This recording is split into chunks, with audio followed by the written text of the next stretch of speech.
December 15th, first we start off with preliminary investigation data, just to give an idea where it's at today, the magnitude and the distance. Now looking at the chart here, 2024 G3 Atlas is now number 1 brightest comet in the skies as of today. Second place is A3, and third place is 333P, and fourth place is 29P. Now, when it reaches perihelion, it's expected to reach a 4.5 magnitude, which will put it, the sun is minus 26, the moon is minus 16, and this will be in third place, minus 4.5. It'll be brighter than Venus at its closest point. On the 13th, we have a diagram here, basically where it's located. It's located in the southern hemisphere, but I have a better 3D orbital with the sky. This is where it'll be, 4.5 minus. We don't know if it'll be brighter. We don't know if it'll be a disappointment. That's what they're projecting it to be on January 13th. Now looking at the 3D with the sky on December 15th, let me line it up with Earth. So that's where it is right now. That's why it's visible in the southern hemisphere over there by Argentina. So on the 13th, this will be where it'll be located at. Above the ecliptic of Earth, approximately 14 million kilometers. They're estimated it'll reach the closest point, 14 million kilometers, which will be approximately 8.6 million miles from the sun. Now, that will be very, very close. Now, whether it survive close pass to the sun, that's really close. It might not survive. It might deteriorate and fragment or burn up. That kind of close. But they'll definitely, if it does survive, being that close, there'll definitely be some sort of interaction with the sun. Okay, currently it's in the constellation Scorpio. Here's Lupus, where it left Lupus is now heading towards Scorpio. Scorpio is referred to as the scorpion.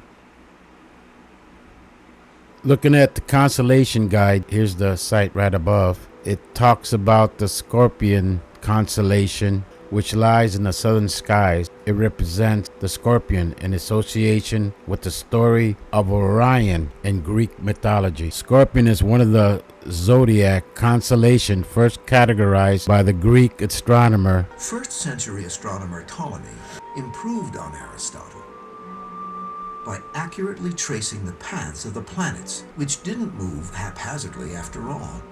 In the 2nd century, Scorpion predates the Greek and is one of the oldest constellations known. The Sumerians called it the Scorpion about 5,000 years ago. Constellation easy to find in the sky because it's located in the center, near the center of the Milky Way. And its brightest star is this one right here, Artemis. Here's some of the mythology from the Greeks regarding this constellation. Scorpion that stung Orion, the mythical hunter. The two constellations lie opposite each other in the sky, and Orion is said to be fleeing from the scorpion just as it sets, just as Scorpion rises. In one version of the myth, Orion tried to ravage the goddess. The brightest star in Scorpio is Artemis. Summoned a giant scorpion which Artemis and Orion would have to fight together. Orion would sadly be killed during this battle, whether it came from the scorpion's sting or Artemis's accidental arrow. Okay, so Orion was killed by the scorpion, or she accidentally shot him.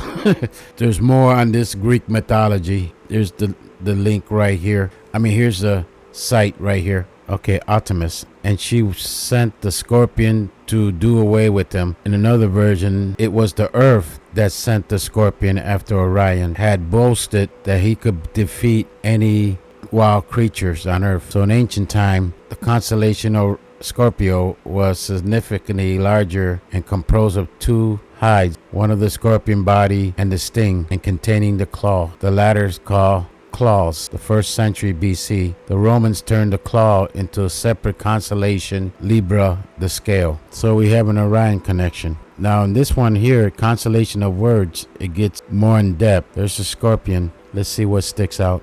Right here, according to Greek, Scorpio was sent by the earth goddess Gaia to slay the giant Orion. Scorpio became one of its position and is one of its two gateways in the Milky Way. Scorpion men attacked Osiris in Egyptian legend, and the scorpion stung killed Orion in Greek mythology. We have several of so-called these scorpion men featured in several Babylonian and Sumerian myths, including this one and Gilgamesh, the Epic of Gilgamesh.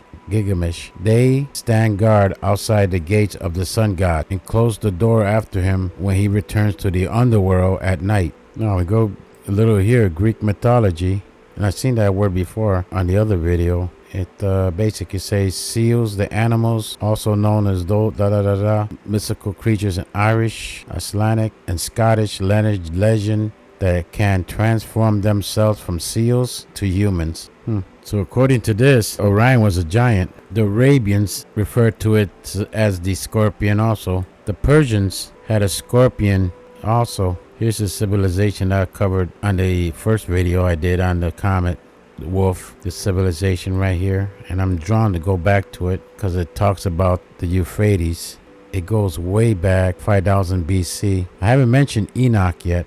I'm saving that for another video, trying to get my mind to grasp around this because of these just glancing right now about the scorpion, Orion, and I'm trying to see what sticks out and what's coming into my mind. So there's a whole bunch of stuff on the Scorpio. So the Wolf Comet, which left the Wolf Constellation, and I'm gonna focus on the death of the fathers and the men star, and approach this from what I've been dealing with and what I've dealt with in the past 30 years with what's happening with the fathers and the men in the land of Babylon the Great. And I'm also going to go back to the Euphrates River and study some of these mystical creatures in Ireland. Study that because it seems to be connected somehow. So that's what I have for right now. I'm going to continue this on the mythology of Orion, Scorpion. So there we have a preliminary 101 in the beginning of the comet and a little story of Constellation. Tremendous big long read of the Scorpion.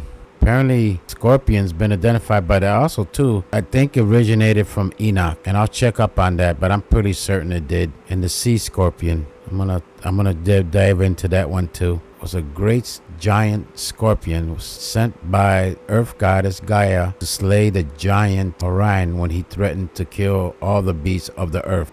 I find that interesting. I also find this interesting too. The two gateways. And I'm also going to get back into this right here. And Gilgamesh caught my interest. This one right here caught my interest. I'm going to do some study on that one too. And the sea. So I'm going to do some more. If you like this kind of stuff, please give me a thumbs up, subscribe, and I'll continue. I'll leave with this, those two constellation of words, and this right here, and this site right here, Constellation Guides. A lot of more reading, fascinating reading into this.